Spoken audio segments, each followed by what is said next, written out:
شادیاں ویسے ہی نہیں ہو رہی ہیں. بندے کریں گے تو ہوں گی نا شادیاں. یہ تو آپ لوگ کتنے ہیں یہاں جو میرڈ ہیں, سارے کنوارے بیٹھے ہیں یہاں پہ.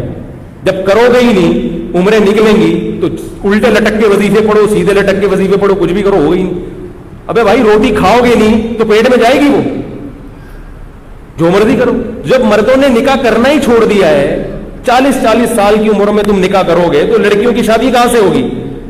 اور ماں باپ اپنے بیٹوں کو شادی کرنے نہیں دیتے, لڑکے کو کہاں کرنے دیتے شادی, اور روتے کہ ہماری بیٹیوں کا رشتہ نہیں آ رہا.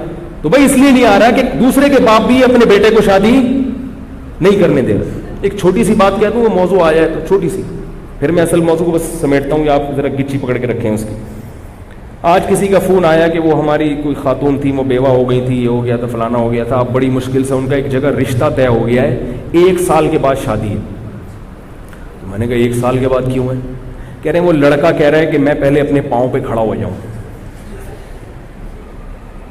میں نے کہا آپ لوگوں کی طرف سے تو دیر نہیں ہے نا. کہہ رہے نہیں, لڑکا کہہ رہا ہے میں پہلے گھر بنا لوں, میں کمرہ بنا لوں, میں یہ کر لوں. میں نے کہا ان کے گھر میں کوئی کمرہ نہیں ہے؟ کہہ رہے ہاں وہ ہے. میں نے کہا کیا وہ کھاتے نہیں ہیں؟ بھی کھاتے ہیں, صبح ناشتہ بھی.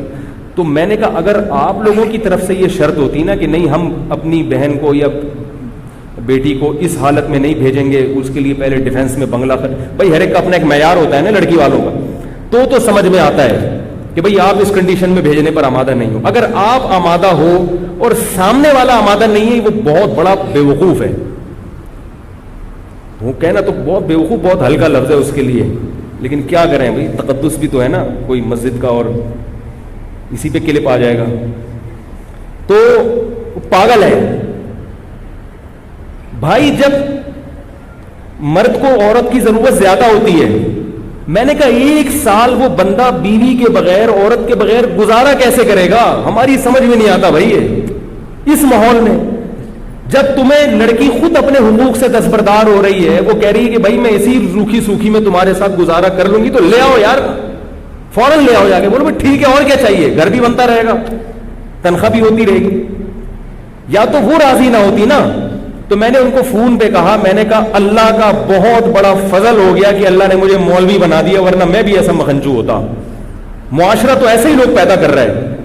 کیسے 1 سال خدا کی قسم روزے رکھ کے گزارا ہو سکتا ہے؟ میرا یہ نظریہ ہے. اس ماحول, اس معاشرے میں عورت کے بغیر 1 سال گزارا ہو جائے, اور آدمی بھی جوان ہو, اور ہو بھی آدمی بھی ہو, اور 1 سال عورت کے بغیر وہ گزارا کر لے, اس کو لیبارٹری میں لے جا کے رکھ دو, اس کو گینز بک آف ورلڈ میں اس کا نام لکھوا دو. کیسے گزارا کرے گا؟ یہ زندگی کا ہر وقت کی ٹینشن ہے. یہ تو خواہشات نفسانی جو ہے, یہ شہوت ہے, تو جسم کی ریکوائرمنٹ ہے. جیسے بھوک لگتی ہے نا, چاہے کتنے نیک ہو, کتنے پرہیزگار ہو, بھوک تو لگے گی بھائی. چاہے تبلیغ میں چلے لگا لو, 4 مہینے لگا لو, اور ڈبل ہو جائے گی بھوک. تبلیغ میں نکل کے آدمی واقعی میدا بڑا ٹائٹ ہو جاتا ہے, ڈبل کھانا کھاتا ہے. اس کو ختم نہیں کر سکتے, صحابہ نہیں ختم کر سکے تھے بھائی. عثمان ابن مظعون رضی اللہ تعالی عنہ سفر میں ہوتے تھے, کہتے تھے ہم بیوی کے بغیر سفر کرتے تھے, ہم پہ بہت شہوت سوار ہو جاتی تھی, ہم بہت پریشان ہوتے تھے. صحابی جو نبی کی صحبت اٹھاتے ہیں, اتنے پریشان ہو گئے کہ انہوں نے نبی سے اجازت مانگی کہ یا رسول اللہ آپ ہمیں اجازت دیں, ہم کوئی ایسی چیز کھائیں کہ ہم خسی ہو جائیں, نامرد ہو جائیں, ہم سے گزارا نہیں ہوتا عورت کے بغیر سفر میں.